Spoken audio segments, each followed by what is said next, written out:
The opinions expressed within the content of this podcast solely that of our guests and do not reflect the views and beliefs of the Bigfoot and Paranormal Encounters podcast, its hosts or its affiliates.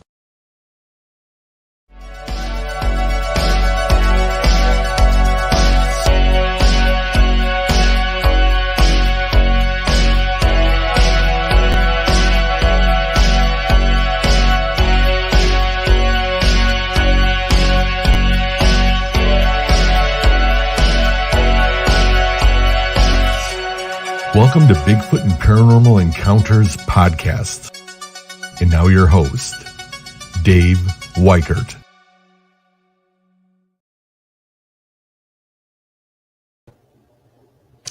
Not sure what that glitch was about, but hi everyone and welcome to Bigfoot and Paranormal Encounters podcast. Tonight we have an awesome guest and I'm not going to waste any more time. I'm going to go ahead and bring in Mr. Adam Sanders. Adam, how are you, buddy? I am doing great. Cannot complain. Good. All right, let's give me 1 second here. Okay, there we go. So what I'm going to do is, before we get started, I'm going to go ahead and I'm going to play something here. Let's see where we at. Here we go. Adam Sanders is a researcher of the unknown. Adam has been researching the unknown for 50. Adam Sanders is a researcher of the unknown. Adam has been Oh no, not one of them nights. Here we go. good old Restream, good old StreamYard. Well known. I'm sorry. Boy, I try to put up your bio. I'm going to try it one more time. Let's see. All right. Adam Sanders is a researcher of the unknown. Adam has been researching the unknown for 15 years. Adam has appeared on numerous podcasts. Okay. I'm not sure if it was playing on your end, but on my end, it was playing. It stopped short afterwards. Yeah, I could hear it start, but then I couldn't hear when it was getting to, and it wasn't showing me the seconds either. So it's not me. It's no, it's StreamYard. Yeah, I had the same issues before. So tell us about yourself and what sparked your interest in the paranormal. All right. Well, my name is Adam Sanders. I'm 36 years old. I've been doing the paranormal. I've been investigating it and doing a lot of research for the past 15 to 16 years. I've gone to numerous locations. I've been from Penhurst Asylum, the Shanley Hotel, basically every place in Connecticut, Rhode Island. Um, I I started my interest in the paranormal when I was a young kid. Um, when I was, I want to say 4 to 5, we lived in a place, and my older brother, his name was David, and he would tell me we had a ghost named Fred, and he said, "Hey Adam, you want to see something cool?" I'm like, "Yeah, sure." He's like, "Hey Fred, can you dim the lights for us?" And my bedroom lights would get dim. And this is in the early 90s. They didn't have dimmers like this in the apartments. So the lights would dim on command. And we had just a bunch of poltergeist activity happened in our house. So that was what really mainstream and started it for me. But as I got older, um, I'm from New England area where Taps is from, Right. and I've been watching them as a child. I grew up watching them, and they're my inspiration for a lot of things I've done. I was able to meet Jason in person, and they're just great people. Um, it just took off from there. I started doing my own thing by myself. I joined a group, and after I joined the group for a little while, I started running paranormal tours, and then I just filmed my first movie last year. Yeah, that's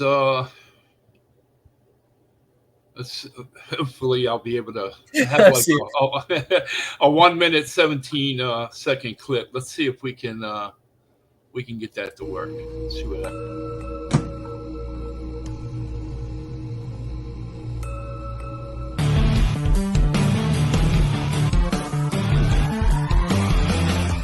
We're standing here and everybody is hanging out and congregating. We're getting ready to shoot the next segment. And Adam is standing here, and what were you? Tell us what just happened. I was like, it's a Okay, not sure what was going on your end, but on my end it paused and I didn't see the seconds move, and I apologize it for was that. going. But every now and then this happens. So what happens to the best of us? So It happens. So go ahead. Tell us about your movie. So the movie, it's a documentary / movie. It was filmed in Napanoch, New York, at the Shanley Hotel. The Shanley Hotel is a notoriously haunted hotel.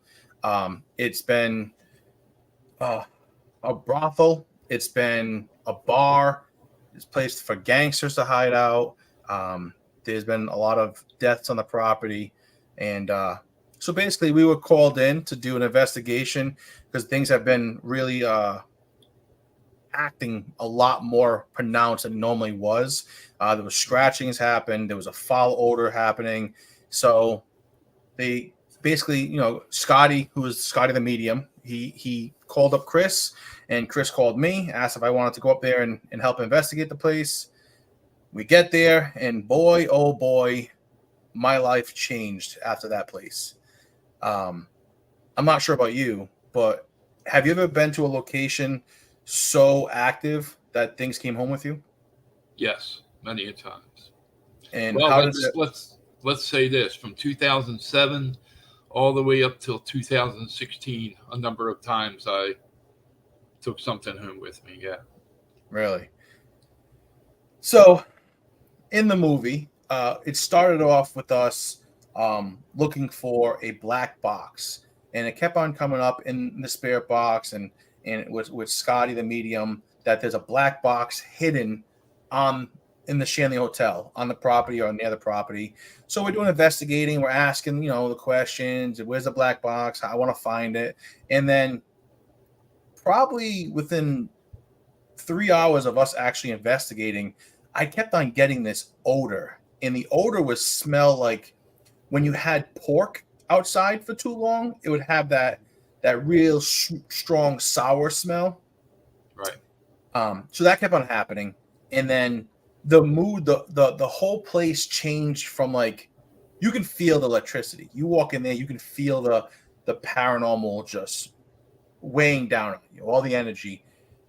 It got how do I say this? It got tremendously more hostile, and you can feel it in the atmosphere.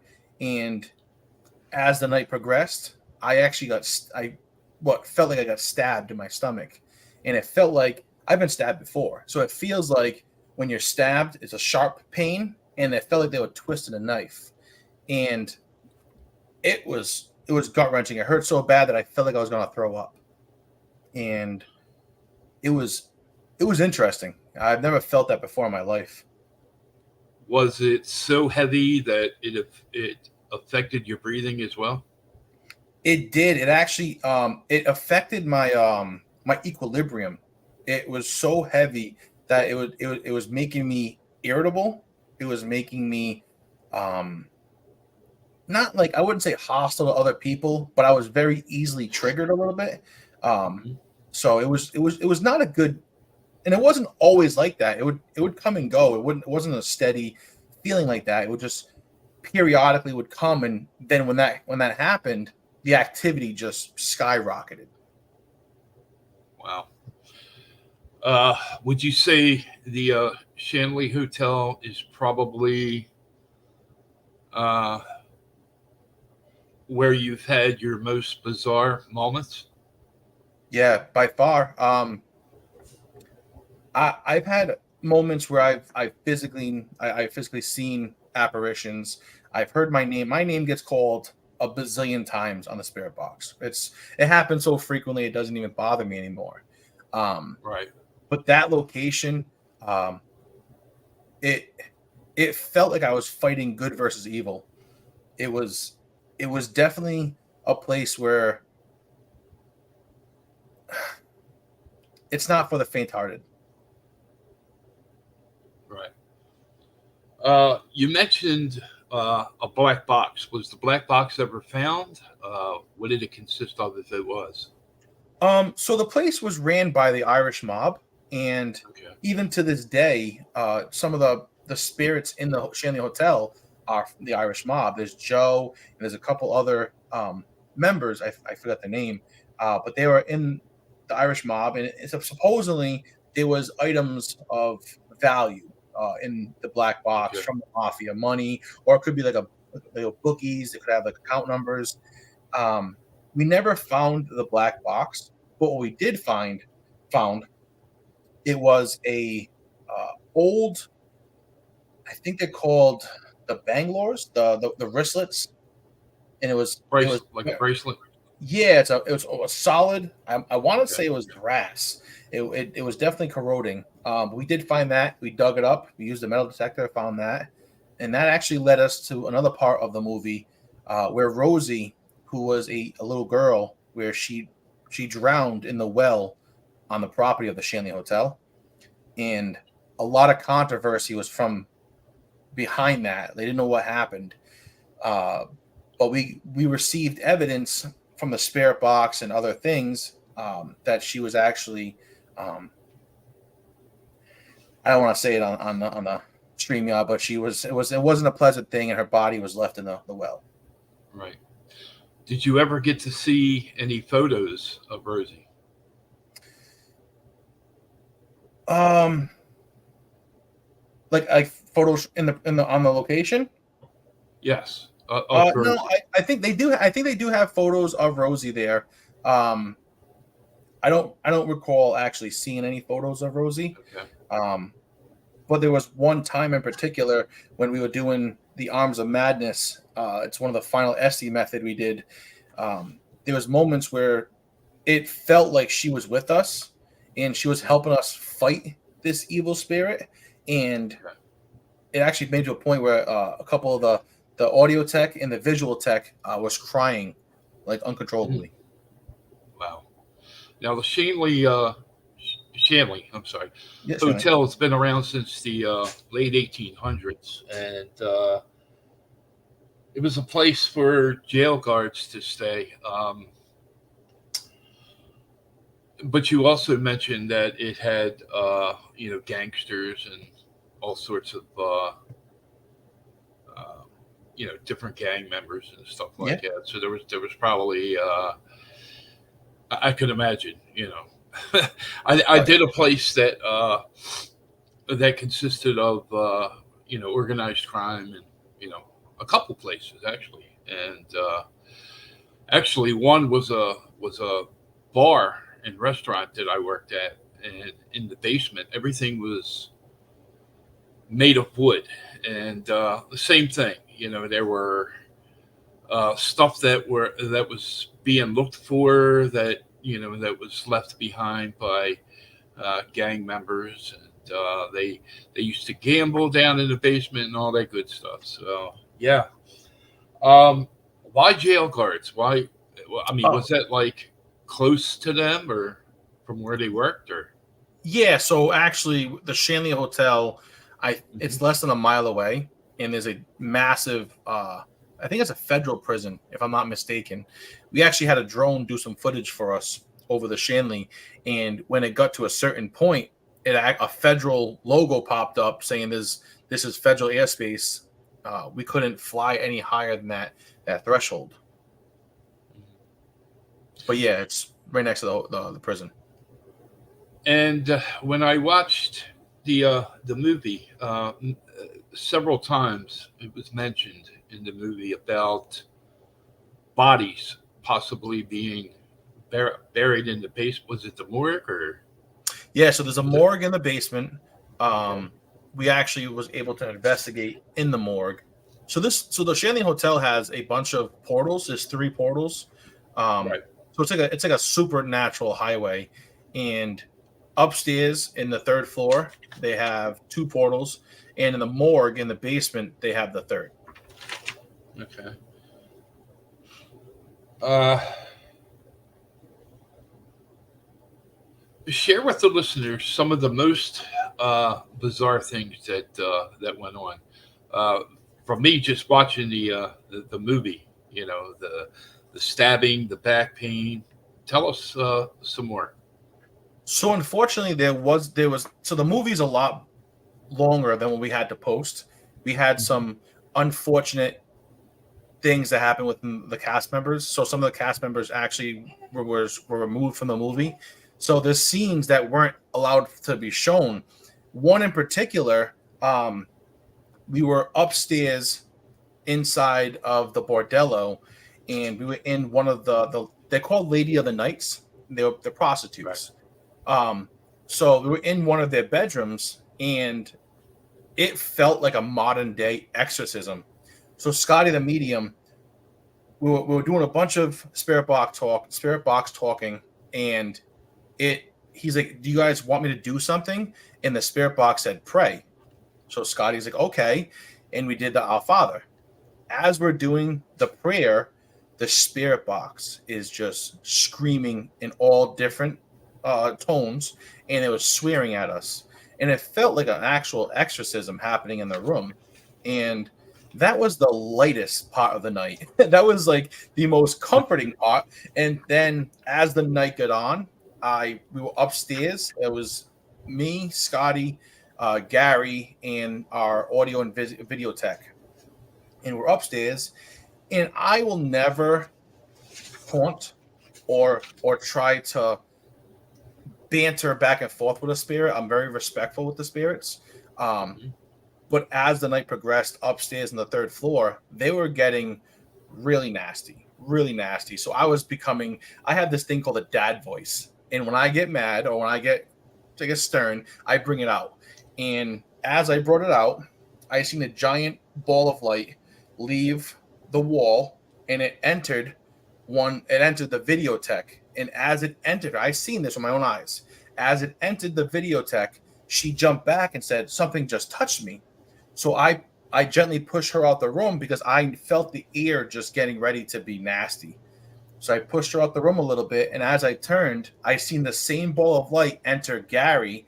And when he did that, he was flung like towards me, and I caught him. He was in my arms, and Scotty said we need to leave because now he's getting really mad. And there was a particular spirit in there that attached itself to me, and I battled it for over a year, and with help from other people, I was able to break its grip on me. And the particular spirit that was there was known by the priest. They called him the priest because the psychic mediums could see him as a man of the cloth. He would wear like the whole get up, like a priest outfit, but he was not. He was a very, very nasty spirit, and he must have came in with the portal because that he was never there before. They never had problems with him before, and he was nasty. He was really, really bad, and it got to the point where I was scratched, I was stabbed, I was ill. I ended up throwing up on camera, and I was sick for days after that. Mm. So I imagine the EMF had to have been very, very high. Oh yeah. We had So my thing is, I don't believe everything's paranormal. I start off with, let me do my debunking phase. Let me walk through the house. Let me get my So when I walk into a house, I don't bring any equipment. I just walk in and I just feel it, because your body is naturally the best equipment we have. And walk in, feel it. And when I first walk in, the house was borderline dead. There was nothing else, nothing bad in there. Walk the whole entire house. When activity went, oh boy, you can feel it. And the EMF detector was going crazy. So the paranormal equipment that you used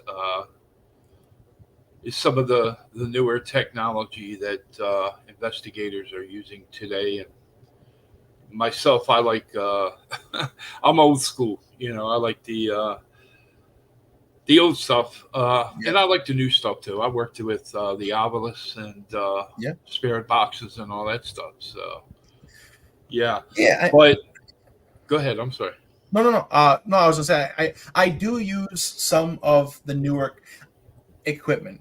I don't tend to use them very often because, and I don't want to downplay it at all. I don't want to make certain people upset with me, but I don't believe in some of the equipment because everything can be manipulated by EMF, or it can be manipulated by the IRs on our cameras. So it can be manipulated. I like to take away as much as I possibly can and use dowsing rods, pendulum.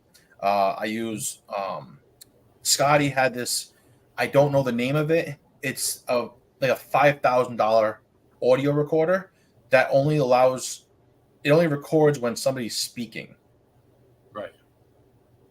I'll use that. Besides that, I don't really use much. Like the prism. I'll use the Ovilus. Ovilus is pretty cool. I like that. But I don't really use a lot of the cat balls. I don't use those. It's just easily manipulated. What about as far as experiences? Did you see anything? Let's see. Did you see anything move or lift up, levitate, any of that kind of things or that stuff? Not at the Shanley. I seen the balls of light. I've seen things like that. Shadows. I've seen shadow figures. Matter of fact, there was this one time upstairs when we were doing the Arms of Madness. We were using the red light, and I kept on seeing a very, very tall shadow figure's head peek in and out of the bedroom door. So shadows and shadows and orbs. But besides that, I didn't see nothing levitate. That's it. There, in real life, in my everyday life, I've seen things move. I've seen glasses get knocked over where they shouldn't have been. Picture frames thrown off the walls. When I was a child, that's what happened very frequently in my house. Right. So years ago, when I came home from the Ramblewood Mansion, I sat down on the couch after getting everything in the house, and my wife said, "You got library books that are going to be overdue if you don't get them back today." And she said, it looks like you got about 10 CDs up there too. I said, I'm tired. She's like, we got to go to the library or you're going to be paying fines. So, no sooner than she said that, I said, where's the books? I'll get them together. She said, I already did. They're up on the entertainment center. And I looked up. And when I looked up, I saw the books one at a time. They're laying flat. Okay. Just flip like a deck. You know how a deck of cards flips? Yeah. Yeah. Just continuously. And then right next to it, now you're talking about two separate piles. Right next to it, the CD started doing the same thing. It just all fell onto the floor. Yeah. That's wild. I looked at her. She looked at me. She said, why do you got to bring them home with you? I said, hey, I have no control over that. No sooner than I said that, our upright vacuum cleaner fell over. Oh, I said, come on, let's go. We got to get out of here. So, I mean, when I first started doing this, I did not know how to properly protect myself. And I would go to these locations and being very ignorant, I would just not say goodbye. I wouldn't cleanse myself. I would just leave and go home. And so my previous marriage, we had so many times I would come home, and I'm a creature of habit. I used to have a little table where my door was. I would have my wallet, my keys put right there. So when I left, come back, they were always right there. And I would come home, or I would get ready to leave, and they're not there. I'm like, where the hell? I would look everywhere, could not find them. I would get to the point where I'm really ripping. I'm like, I know I put them here. And then I'd go to the car, come back, and they're right there. Wow. It would happen all the time. So you say, you said that you prefer to work by yourself and not have a paranormal team? Well, so I go on my own. I like being solo for the simple fact is, most of the time when like an event's going on, there's so many people that it's not enjoyable. You don't get the accurate evidence you're trying to look for. A great number of team would be 4 people. Most teams have 30 members or more. So it's like you can never go to a place and just enjoy it. I enjoy going with people, but I don't like being overcrowded. I ran the Maryland Paranormal Research Team. That's originally where I'm from. And I ran that from 2003 to 2016 before I hung my boots up and moved on to researching cryptids, Bigfoot, and UFOs and stuff like that. However, if I still get the chance to do a paranormal investigation, I will. I'm sorry, bear with me 1 second here. I wanted to.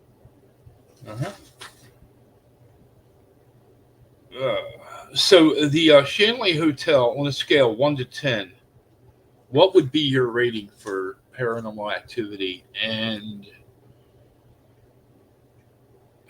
let's see, how can I put this? Because you can't really, there's no schedule for paranormal activity. It happens when it happens. But that's my motto. Yeah, is it like on a regular basis? That place, because of the portals, that place will always, and I know you can mock my words, it will always have activity. And I was there for 4 days. I walk in the house and I'm like, where's the cat? And the owner is like, oh, you mean Sweet Thing? I'm like, what is Sweet Thing? Oh, that's our resident spirit cat. And I literally was at the table, and I just felt like the cat went up with his little butt cheeks and was rubbing against my leg. And then you took off, you can hear them meowing. There's no cats in the location. So, I mean, it's the smallest things can happen. But my motto is paranormal happens when paranormal happens. And that place will happen very frequently. Wow. So what would you say the rating is from 1 to 10? 12. What would you give it? 12. That's, yeah. That's good. I mean, I've been to prisons where people were murdered, and I've been to locations where I ran the locations, and there was activity. It wasn't always, it was hit or miss.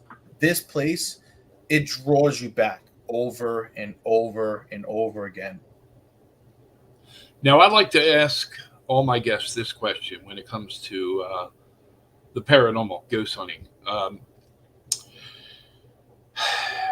You know how sometimes when you're investigating, it can go another way. Like in the movie. Let me try to remember. Was it? No, it was the you scared the hell out of somebody. Yeah. I'll share mine with you, and then you'll know where I'm going. I was at Eastern State Penitentiary one weekend, and I said, "All right, I'm going to take a walk down the cell block and just pick a cell, go in, sit down by myself, and do some EVP work." So I did. I go in, I sit down, and I had a little flashlight with me, but it started dying out, flickering on and off, and it just died completely. So I took my recorder that has a little bit of light on it, digital. So I fired that up and I started asking questions. And I said, "Is there anybody in this room, anybody in this cell with me?"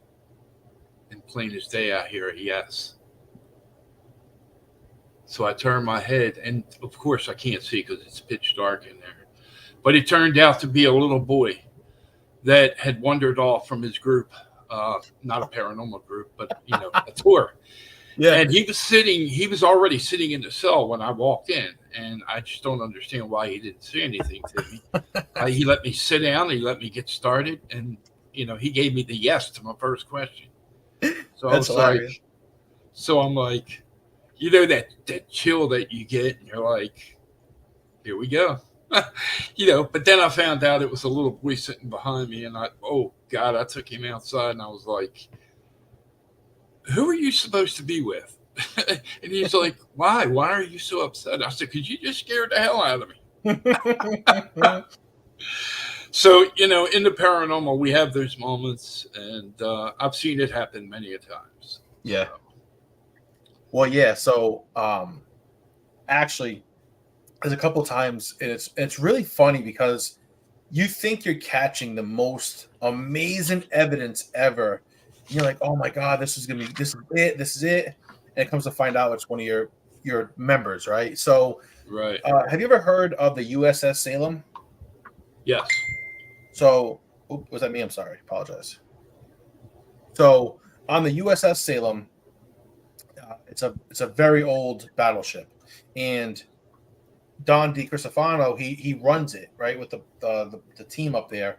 And so we were inside of the mess hall, the big mess hall, and it was an exhausting night. So much activity happened. I got slapped in the butt and everything by one of those big doors, the big metal doors. And it was basically a stressful night. I was exhausted. And we're sitting there and we're talking in the mess hall, lights off, with the little cat balls, and they're going off. And then we see this silhouette go in the very far distance. We see a silhouette go by. And what the hell is that? What is that? So we all get up, obviously, because we all want to find something at this point. So we go down there. There's nothing. There's nothing. And then we turn a flashlight, and in one of the what's the name of it? The kitchen area, all you see was a hand come out, and we all freaking jump back. It was Michelle, one of our members. She was playing a trick on us and scared the daylights out of everybody because we were expecting a lurch to come out of the nowhere, this big gigantic of a man, but it was this little dainty girl, and scared the hell out of us. Wow. I'm going to share one more with you. I should have shared this one from the get. I had a team come into the Ramblewood Mansion, and his name was Harris. And I said to him, I said, "What are you guys getting ready to do?" He said, "Well, we're going to go to the basement." He said, "Where are you going?" I said, "I'm going to the bedroom where the armoire shakes." I said, "I'm going to just sit on the bed and do some EVP work. I'm going to take 2 people with me." So myself and 2 people, we get in the room and we all sit down and try to be as quiet as we can. And they went to the basement. So we're doing some EVP questions, and I asked this question. I said, is there anybody in the room with me? If so, can you make a noise? I'm sorry. Just as I said that, I heard boom on the floor, and I'm like, "Did you hear that?" The other two said, "Yes, I did." Didn't need a recorder to capture that. So we get done, we wrap up, we go out to the area where we have refreshments and all that stuff. And we sit at a table and we put headphones on and we play some stuff back that's short enough to play back and review. So Harris comes walking in the door and he's holding the top of his head, and I said, "You okay?" And he's like, "Yeah." He said, "Nobody told me that if I went on the steps, I was going to smack my head on the ceiling." And I'm like, "No." So I had to get up right away, go into the bedroom, and think, what was directly right underneath of me. Mm-hmm. And damn if it wasn't the steps. So yeah, he had this big knot on his head, and that just made it, that just.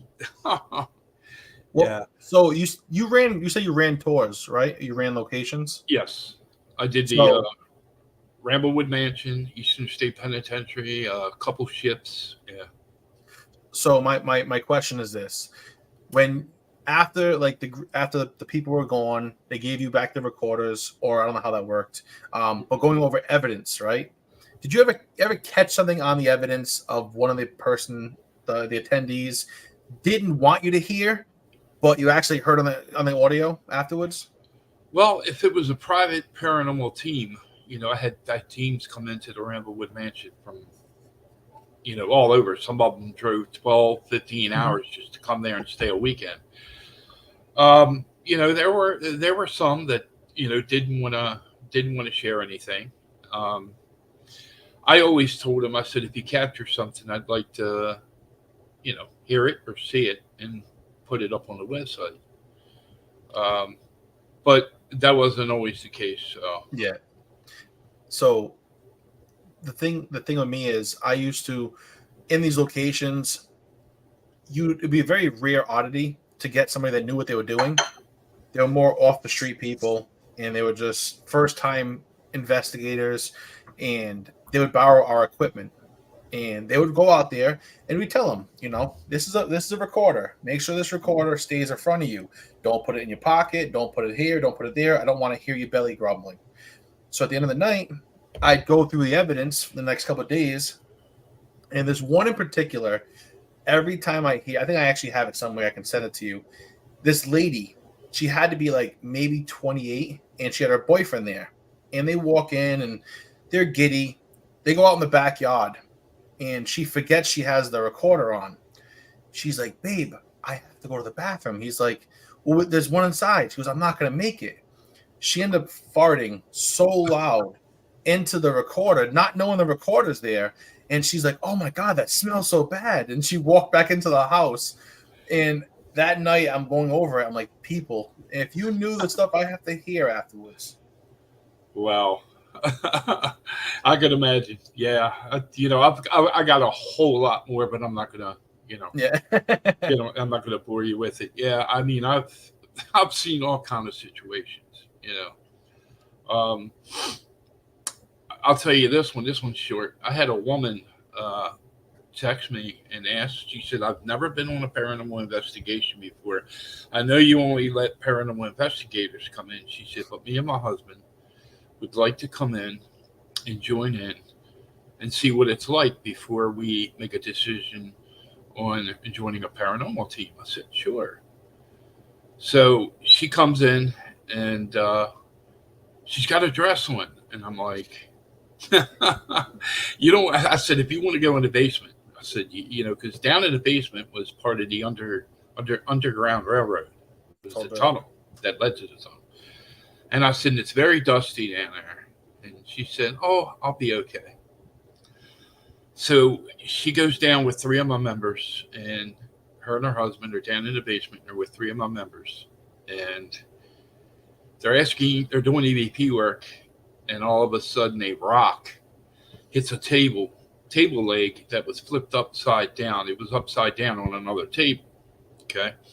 And the rock bounced off the metal leg, and it scared her so bad she ran for the steps to get out of there. And it's like 5 steps. Her dress got caught on the railing, and it just like ripped right off of her.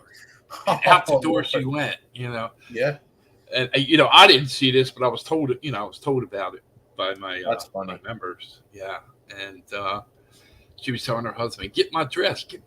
He's like, what dress? It ain't nowhere good. So yeah, the bloopers, they come with the serious stuff, and all the time. Yeah. I have a bunch of bloopers from the Shanley. So in the basement, they had all these low hanging pipes, and they weren't like little pipes. They were good 2 to 3 inch round pipes. And me and Chris were talking, and we just turn our heads a little bit, and bong, like we'll whack our heads off the steel pipes. And the bloopers are just so funny. It's always good to have good jokes afterwards. Oh yeah. Because if it's one of them nights where you're not getting anything, you're not getting any hits, nothing's happening. I've had plenty of teams that came into the mansion and they're like, well, we're going to turn in. There ain't nothing happening. Maybe we'll get back up. Maybe we won't. We'll just continue the next day, because they had a 2-day investigation event. And I think it was one night, it was around 3 a.m. and everybody had turned in. And one of my members had stopped by to see me and drop some stuff off. And he says, man, they turned in early. Usually a team goes until 5, 6 in the morning. I said, yeah, but they're tired. They're done. I guess they were bored because nothing's happening. And no sooner than I said that, we hear this loud bang coming from the attic. You know what a cupola is, right? Yeah. Okay. The cupola sits above the mansion. And back in the 1800s, whoops, let me move that. In the 1800s, that particular area, one of the ladies that lived there, staff members, hung herself. So, I looked at my buddy, and he looked at me, and he's like, you want to investigate? I said, no, I don't want to go up there because I don't want to wake nobody up. So I said, all right, come on, we'll just do a short EVP session. We're going up the steps, and they're all coming out of the hallway, and they're like, did you hear that loud noise? And I said, yeah. I said, where did it sound like it came from? He said, above us. We're going up to investigate. And I'm like, okay. I told my buddy, I said, let's go back downstairs, let them go. And they got some terrific results, Yeah. But it took for them to turn in because they were bored and wasn't getting anything. And it just kicked in when it wanted to. So, see, I like sleeping at a location because it will happen whenever it happens. And there was a, so when you first walk into I think it's called the captain's quarters. When you first walk in, there's 5 beds. So I had the first bed, the audio and video tech had the next bed, and then in the corner was Chris, and then there was Gary, then Scotty. I'm laying down, and next thing I know it, the audio and video tech are jumped in my bed because on the side of them, there was a lamp that you had to pull the string to turn on. They were in a dead sleep, and the little thing just goes click, click, and it turns on. They couldn't sleep. This was their first ever paranormal location, and they were filming our movie for us. So they weren't ready for what happened, and they were on edge. And that click that nighttime scared the living daylights out of them. Yeah, let's it'll give us a little break. Let me try to play that. If it don't play, then we'll just we'll see what happens. Let me get off of there. Okay. Let's try it.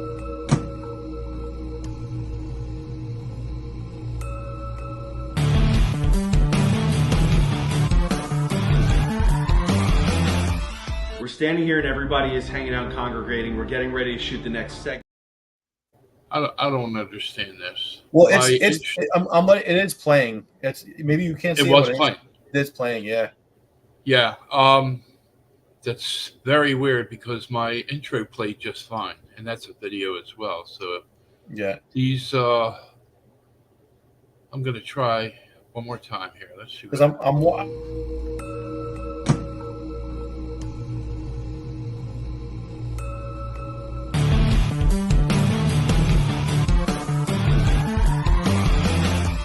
We're standing here and everybody is hanging out and congregating. We're getting ready to shoot the next segment. Okay. If you can hear me, just put your hand up standing when here it's done. and what were you? Tell us what Done? just happened. I was like, it's about to go down. What? Tell me it was your ear. Somebody just talked to my ear. It's just a breath. Or just like right. Buddy, are you playing games? No. Did you try to stab me? Or did you make me feel that? That was out loud, dude. That was not the spirit box. I hope we find bodies. What? Hope we find bodies. Why would you say that? Because why not? Because I don't want to find a body. I mean, alright. To each their own. Hey, Adam! Jesus, you scared the shit out of me. Sorry, dude. Want to come in the morgue? Yes. Let's go! Fresh air. Chris? What? I don't think Joe wants me to leave. Oh. It's all set. Okay. So it played all the way through? Yes, sir. Wow. Yeah, on my end, it says it played 27 seconds of it, but it didn't show it to me. So. Yeah, I also have it on YouTube. I had the podcast up, and I was making sure it was playing for you. Right. Yeah, just before we came on, I added it to. I should have done it earlier, but I added it to the posting that I put up. And I'll tell you what really scared me was when I added that video, everything disappeared. And then like 5 minutes later, it says your video can now be reviewed. And the posting that I did previously to that, before that, came back as well. So I was like, whoa. Yeah, I thought it was Facebook taking it down because they didn't approve of it or something. That's what happens. So in that video, it shows a lot of verbal in the ear. Yeah. Hearing it with with their ears. Yep. I've had that happen a few times to me at locations. Is that one of the things that happen frequently? A lot when you're there? It does. And it's so if you're with a bunch of people, you're not going to notice it. But if you're by yourself or like one or two people and when it happens, you lose all color to your body. You lose everything. Because you know for a fact that you're looking in the guy's face. He didn't say it. Somebody said it in your ear, and you're like, all right, stop playing games. Who was it? In particular, so I unfortunately couldn't show one of the clips, but there was one where Gary was like, oh, are you pretending to be a girl? Or I thought only girls are in this room. In a disembodied voice, not the recorder or spirit box, it goes, sorry, and it laughed like that. And hearing that played again was amazing, first of all, because I love it. But it's like to the normal Tom, Dick, and Harry, that would scare the daylights out of them. Now, does the hotel itself have cameras set up to capture, things that may happen when investigators are not there? I know they have cameras in certain locations because the house is very old, and there have been people that tried to break in, so they do have cameras in certain parts of the house. But Kelly, she's the owner and operator, and she lives there, and she sometimes puts the recorder out by itself, and she'll capture things all the time. Matter of fact, there's a couple other people. So Scotty the medium, he's there all the time, and Stephanie, she's one of the caretakers there. She's there very frequently, and they constantly take pictures and videos of the place. I just remembered who was the female that was called a whore? Stephanie. Stephanie. Okay. Yeah, Stephanie's a psychic medium. She's been working there for I think 3 years now. I'm not Right. sure that's positive, but the spirits have taken a liking to her, and especially Joe. Joe has definitely taken a liking to her. Wow. Bear with me 1 second here when I put this. I go with a script because I just started doing that a couple of years ago because my hard drive up here, my memory is just, I used to be able to sit there and, okay, I'm going to ask this, I'm going to ask that. I had this question, and my hard drive just doesn't work like it used to. So I apologize. We used a lot of it up doing all these investigations. We using all this hard drive up. Yeah. So, now, here's something that I like to do when I do an investigation, or when I used to do investigations.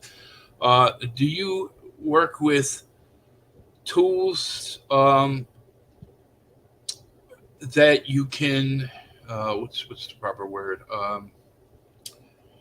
I want to say interact with, to try to get them to, like nowadays they have the cat balls and, just a lot of different instruments. One of the things I enjoyed doing was taking one recorder and preloading it with questions and having a second one recording while the first one was playing.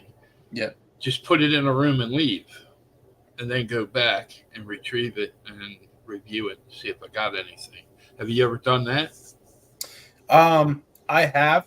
I've actually, what I've done is I've gotten a recorder, putting it in a room, and I put a walkie-talkie in there, and I would leave the premises, and I would ask the question via the walkie-talkie, wait 30 seconds, ask another one. But my favorite thing to do is actually the Estes method. And I love doing that for the simple fact, especially by myself. If I'm by myself, blindfolded, have all the the headphones on, so I can't hear or see nothing, and leave a walkie-talkie in there, and the recorder, obviously, and have another team member in a different room ask questions, and the responses you get to the questions they ask, and if they correlate, that's the best evidence, and right. I enjoy doing that. There was one Estes method in particular. A friend of mine at my former team, it was called PLS. Now it's called Alias Paranormal. They did this thing with, it was British Columbia, Canada. It was Texas. It was Boston, Mass, and Rhode Island. We did a nationwide Estes method. And I was sick at the time. I had COVID, so I couldn't do it. And I kept on having this buzzing in my ear, and I kept on hearing my name being called. Like, I'm by myself in the room watching TV, and I kept on hearing Adam, Adam, Adam. So I messaged Dennis. I'm like, what are you guys doing? He's like, funny you message me right now. He's like, we're doing an Estes method, and the spirit box keeps calling your name. It's where's Adam? Why isn't Adam here? So I think what I do is, because I do the Estes method so much and so frequently, the spirits know by name, and they call for me. Wow. Have you had any experiences with the novelist? Yes and no. So when we did the movie premiere at the Murdoch Whitney House in Wichita, Mass. And at the end of the night, we did an investigation. So we're walking around, we had the Ovilus, and the Ovilus kept on just saying a bunch of words, and never really correlated with anything there. So I just took it with a grain of salt. But I would love to do it more often. All right. Something just happened here. Now I lost my. Wow. Let me see if I can get it back. That's real nice. My control board just went out completely. Really? So bear with me 1 second here. I'm trying to figure out why. Yeah, the stream looks a little laggy too. Does it? Okay. A little bit.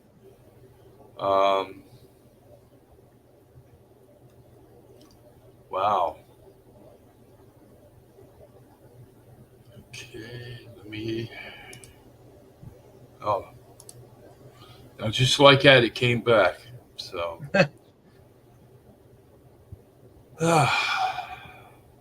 Now I lost it again.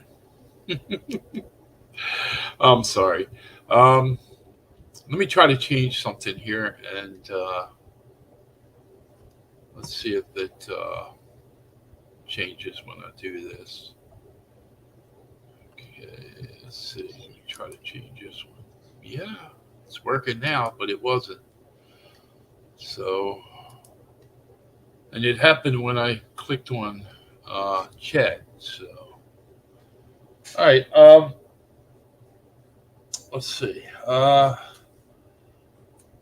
Some of the the newer technology I'm not too familiar with. Like I said, I hung my boots up in 2016.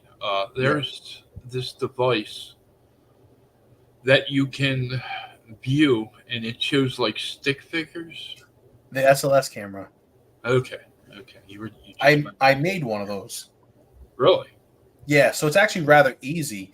So the Xbox 360 made a Kinect, and the Kinect would map out your body, your limbs, and your focal points. So basically, I got a 360. They have the adapter for the HDMI to the USB, and then I plugged it into my tablet. And you download the Kinect software to your tablet, and it works just like that. Wow. It's actually rather easy to make. What about animals such as a dog? Okay. Would the Shanley Hotel allow a team to bring in a dog? So I noticed some paranormal teams nowadays use dogs. Yeah. Dogs can pick up on things that we can't, and I've seen that happen a number of times when I would come back from the mansion at my old house. My little pug, he would growl, he would bark, he would chase at something and back up like it was coming at him, and so you said they do? No, they don't. I mean, I can't say yes or no because I'm not aware of that. But I don't think they would. For the simple fact is the house is very old. And very old. Okay. Yeah. So the thing is, when we do our investigation, when we did our movie, we had to take out a very large insurance policy on us. So that's not. And what we did was different from what an investigator would do when they do investigations. We actually did other things there. So I don't know. I can't say for sure, but they can always reach it. Kelly, who owns it, is an amazing person. She's a wonderful person, and she's very lenient on most things. What I'm thinking is sometime in 2025, I'd like to come up and do a live podcast and investigate as well. Yeah. So have you there? I'll tell you what, I'm very open to that. I'll be having back surgery in the next coming weeks. I got hurt at work, and I have a herniated disc in my lower back. I can't walk that well, so we're having surgery in a couple weeks to remove the disc, and then hopefully by the end of the year I'll be up and moving. I know there was another time my team had made some plans to go to the Shanley Hotel, and they got about 3.5, 4 feet of snow. So that never happened. I mean, I do remember that. I've gone to locations before, and they were one of those locations like, oh, it's a one and done scenario, right? This Shanley Hotel, I mean, if I live about 4 hours from the Shanley, and if I was a little bit closer, it'd probably be an every other weekend investigation. Mm-hmm. Now, let me ask you this. You're a paranormal investigator. Have you ever done any research or messed around with cryptids, like Bigfoot or Dogman or any of that? Yes. So I was starting a podcast many moons ago with a friend of mine, and we had a historian with us, and his name was Al. And we used to look into everything from puckwudgies to, fairies or trolls. I mean, I've never personally seen any of those things, but if you believe in the paranormal, which is para is above normal, why can't you believe in Bigfoot or puckwudgies? The world's so big, and we have so much uncharted place. We anything could hide in the woods. Oh yeah. UFOs. No, I believe the aliens are here. So now that I've had plenty of sightings. Yeah. This might seem strange to you, but have I ever seen a Bigfoot? Yes and no. I didn't see all of it. Mm-hmm. I saw trees shaking to the left, to the right, to the left, and an arm come out and go back in. And then the tree went down, and that was the end of it until the next experience. I worked on a farm in the 80s, and I've smelled it. I've seen footprints. I've seen photos that the owner of the farm had in a photo album. One morning we went down because there was a bunch of stuff going on the night before, and we found several deer down by the man-made pond with its legs snapped and pieces here, pieces there, and head floating in the water, and yeah. So, and I had things thrown at me. So, the rocks, the vegetables that we worked with, on the farm. So, I'm sorry, that was my phone. So yeah, I definitely would love to come up there and do an investigation with you and do a live podcast as well. Yeah, that'd be pretty amazing. So, I'll talk to Kelly and see what they have, and then we can see what we can do from there. Because I know it's one of those things. I'm not sure how well the internet is. They have internet there.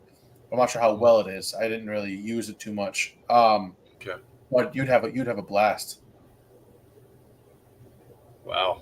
And now let me ask you this: does Kelly do? Would she be on the podcast or? I mean, if you make arrangements, she's there.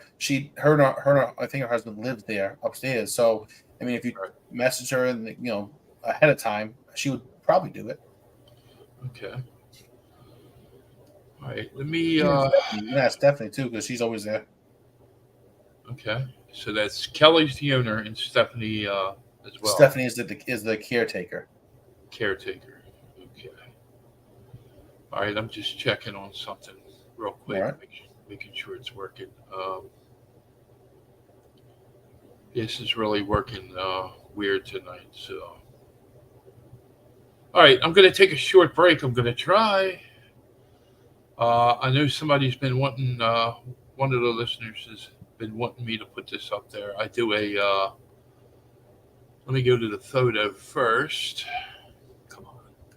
There we go. Okay. All right, we're going to try to take a short break. What I'm going to attempt to do is put up a photo, and then I'm going to follow it with a video to see if that works. So, All right. see what happens.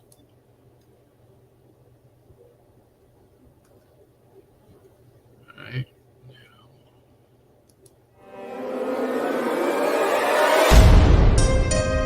Hey, Dad, I was thinking, some of those stories that the loggers were telling, was there any truth to that? I didn't want to tell you then because I didn't want you to be afraid of the woods. Well, I'm not a kid anymore, so spill it. The story he told me, I will never forget.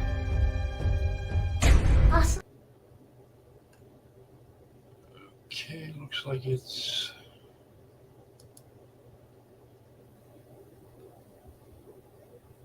What? Come on. There we go. Well, yeah, it's still messed up. What a night, I tell you. You're the best part of the podcast. Yeah. I'll tell you what. I could see it on my end. It was playing. Yeah, that's what I don't understand. I can't figure out why it's playing on your end and not on my end. On my end, it just like jams up and freezes. Yeah. It might be the weather. The weather is pretty crazy out right now. Well, I know it's hot out there, but it was getting a little breezy earlier.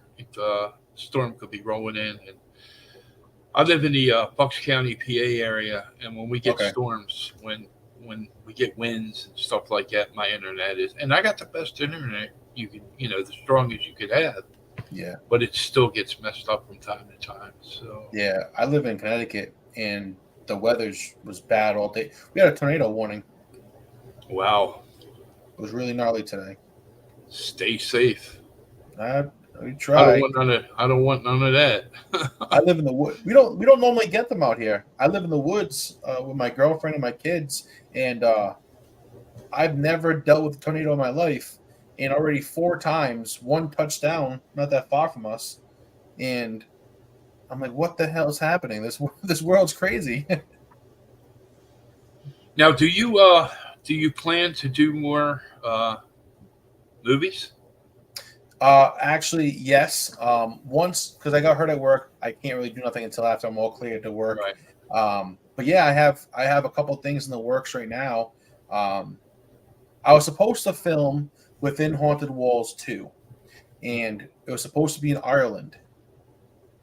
Unfortunately, things fall through, and now I have a couple of my friends that are also in the paranormal. They filmed a couple documentaries. They reached out to me. They wanted to collab, and once I'm able to, we will. Right. Now, in 2025, I'm going to be filming a Bigfoot movie.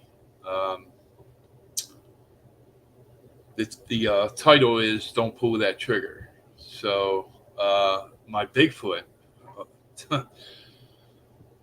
Very sad situation. You may have seen at the end of my intro, John Bowman. He just passed away a couple months ago, and he's a big biker dude, and he was perfect for the size Bigfoot that I need for the movie. But so I just had to take the script, the book, and put it back on the shelf. But I'm going to get back into it soon and figure out what I'm going to do. So that's one of the things I have planned for 2025.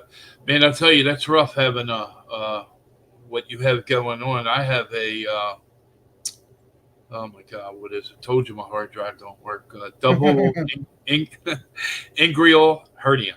I got to get fixed. Okay. So I have problems with that from time to time, and yeah, I know what you're going through. I have pain, then I don't. I have pain, then I don't. But sometimes you have pain and it just don't want to go away, Yeah, it's so I had about 300 to 400 pounds fall on me, and in my lower back, I have a herniated disc, and then my legs were numb, but I got the epidural shots, and when I got the epidural shots, my left leg just shit the bed. See, I had a 1,500-pound toolbox collapse with one of the wheels in the front. Mm-hmm. Just completely came off, and it fell into my shoulder, injured my right shoulder, and gave me a hernia at the same time. So, yeah, I know I've had those cortisone shots, and that just don't. Oh God, I'll never do it again. It was not worth it. It made it worse. You ever think that I don't believe in coincidences. You ever think that maybe the accidents that happen to us in our life weren't accidents, but because we do the paranormal, maybe something was trying to get back at us? There you go. I'm the same way. But I've had people tell me, you're crazy. You know? Yeah. Like, Well, like I said, I don't believe in coincidences, and there's no. so many things have happened in my life, and Everything happens for a reason. Yeah, exactly. Everything happens for a reason, and I mean, I'm not the kind of person that's a poor me, pity me kind of person. I just keep on going with the punches, but in the back of your mind, I always think, what spirit did I piss off this day that wanted to do this to me? Like, come on. That's right. Well, I got a little paranormal situation going on right here at the cabin. I've been here now almost 5 years. It started out, what I would say, a little bit of something every now and then. Yeah. And then on the 3rd of this month, I brought some ashes in here that belonged to my cousin, and things picked up. So Yeah. I don't know. You know what they say about cremation? Sometimes you may not just be getting who you think you're getting, and Yeah.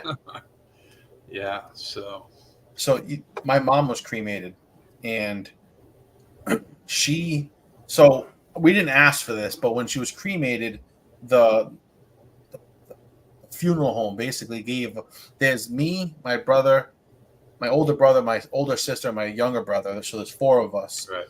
The funeral home gave each one of us a box of her remains, and then one big box of everything else. And we took things home.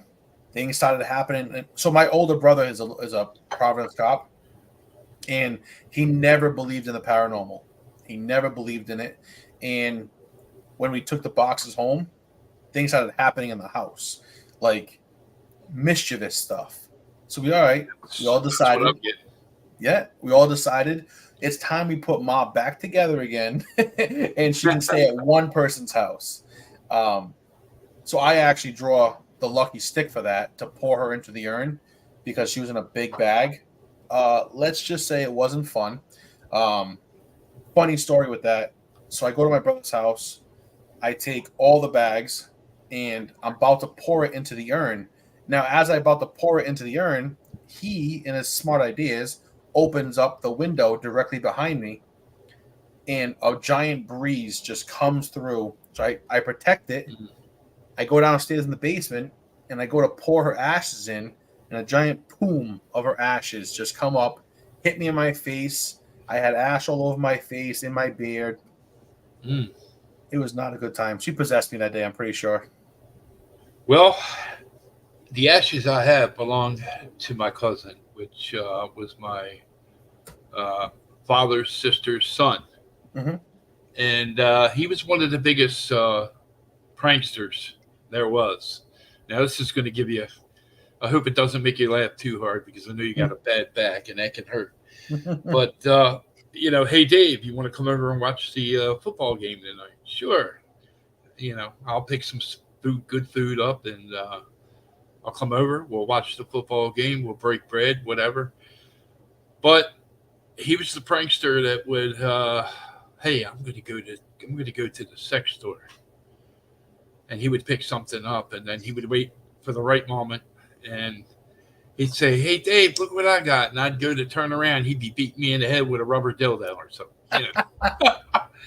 So that's awesome. The kind of the things that are happening here. Some of them are not so nice, but some of them are just so and so. So, I mean, you might have a mixture of more than just one spirit then. Yeah, I joked around with my wife, and I told her, I said, I wonder what part of him we have. True. She's like, don't even go there. I'm like, okay. Yeah. Yeah, that's funny. What part did we get? Yeah. So let's get back to you. Let's talk some more about. If you want to mix it up, you can talk about other paranormal incidents that you've experienced, or we could stay on Shanley. I can talk about the Shanley all day long. So actually, I can tell you a pretty pretty cool story. It was a little emotional for me. So one of my very first investigations was the Richard Price prison in Cranston, Rhode Island. Okay. And it was a spur of the moment. One of my friends was like, "Listen, one of our guys fell out. We know you want to do an investigation. Do you want to join?" I'm like, "Yeah, sure." So I go there. It's a giant prison, and I'm walking around. Like I said, didn't know what the hell I was doing. I was green as all hell, and I'm in the basement. I'm in solitary confinement, and in the basement, in the solitary confinement, there was a girl who was part of her dad ran the place, and it was her first investigation ever. So she's back there, and now in the confinement, they have a bed and a sink and a urinal, and that's it. It's like a 3x3 cell. It's small, Right. and there's 6 of them. And we're back there. There's no electricity in the place at all. So she's sitting here, and the EMF detector is spiking, going crazy. So she runs out. "Anybody help, help, help." So I go over and I help her. And now I'm recording. I have a handheld, and I have a glasses camera. And I lay on, I think it was cell 13. I'm laying down on the bed. Now my feet are hanging off the end of it. And we're talking with her, and we're doing all these different things. Yada, yada, yada. Night ends. The next night, I'm doing the evidence go through. I'm going through all the evidence, and my dad happens to come over. He's like, "Oh, what are you doing?" I'm like, "Oh, I'm just going over the evidence for the Price building." He's like, "The Price building?" He goes, "Huh?" He goes, "Did you go into the solitary confinement?" I'm like, "Matter of fact, I did." He's like, "Can we see it?" So I fast forward to that location, and we're watching my walkthrough. He watches me lay on the bed. He's like, "You want to hear a funny story?" He's like, "When you were born, that's where I was. My dad was in prison when I was born, and he was in solitary confinement in that cell, in that bed. I was in the same bed my father was 24 years later." So it was a full circle kind of thing for me. Right. It was kind of crazy, but I mean, in general, there's so many different things that have happened in the paranormal world. It's amazing. I mean, I try bringing other people into it because, I like people get mad at me because I say I love the para unity, because me personally, I've never met any bad people in the paranormal world. I met people that were misunderstood, but I mean, I have so many friends throughout the paranormal, and I try making believers out of everybody. So hopefully, when you come up here, we can put on a podcast for everybody and bring more people into this. Oh yeah, definitely. Let me ask you this: when you have a paranormal experience, let me say this myself. When I have a paranormal experience, but this is a question for you as well. Do you try to recreate to see if you can make it happen, or this could have been what made it happen? Do you do that? Like debunking, or debunk, yeah. Yeah, oh yeah, that's my number one thing to do. If anything happens, I never jump to, "Oh my God, it's paranormal." I have to go through my investigating phase, because That's good. Believe it or not, like, not everything's paranormal. Like, oh, you hear a knock, like right now, the knock in my bedroom. Well, the house was only built in 2007, so it's not that old, but it does creak. I mean, most of the houses we investigate are from the 1800s, and they're gonna creak, they're gonna move, and you wouldn't be able to have any. I'm trying to think of the word. Like, take my word for it. This is paranormal. Like, you have to build up a credibility, and debunking is the best thing you could do. Yeah. The reason I asked that question because from 2003 to 2016, I had members come and go. Mhm. Some of them would come into the group, and just because things couldn't be their way, and they didn't like the way that I was Yep. running the group, and some of the things that like I just mentioned, recreating to see if you could, to see if it was paranormal or to see if it was a mistake. Yep. But yeah, the paranormal. Let me ask you this: you've been into it now, what, 15 years? Yeah. How do you think it's becoming? Do you think it's getting bad or? I think so. This is a double-edged sword for me. So I think because it's more mainstream now, Mhm. it's I don't want to say the wrong thing. I think because there's YouTubers, there's TikTokers, Right. there's it's a lot of people fake a lot of things for clout, and I think because it's so mainstream now that a lot of things are getting blown out of proportion. Right. But I think it's also a good thing because now it's bringing light to other things like UFOs. It's bringing light to more Oops. Bigfoot or more cryptids. Like it's bringing more light to the good, but there is still negative. Yeah. There always was negative, and there's always going to be negative. It's my Yeah, opinion. But and Hollywood does not help. no. Everything's a demon. Literally, it's it. And I I watch some shows, and I'm like, it's not a demon. Please stop. For heaven's sake, stop. Because I had a priest one time, and he was a very well known priest, and he's sitting there, and he's telling me, and actually, he's like the the odds that you'll ever run across a demon in your lifetime are slim to none. He said they're very, very minimal. There's not many of them. So you're more inclined to deal with mental instability or just a very nasty spirit. Right. Now, do you have any pioneer investigators that you look up to? Um, as a mentor. So growing up, Taps was my number one. Um, I met Jason and Grant, and it wasn't like a meet and greet either.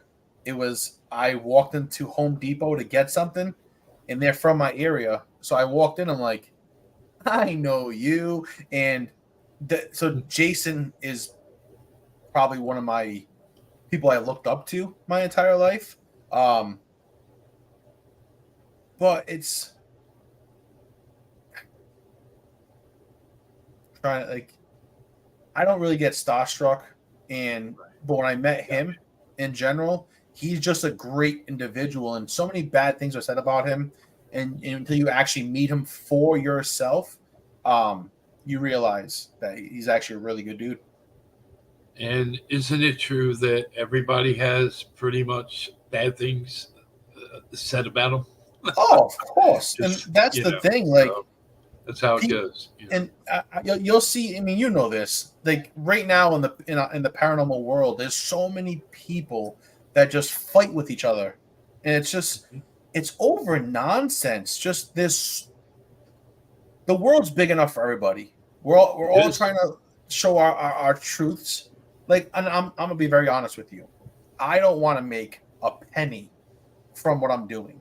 Like I Right. don't. That's not what I'm doing it for.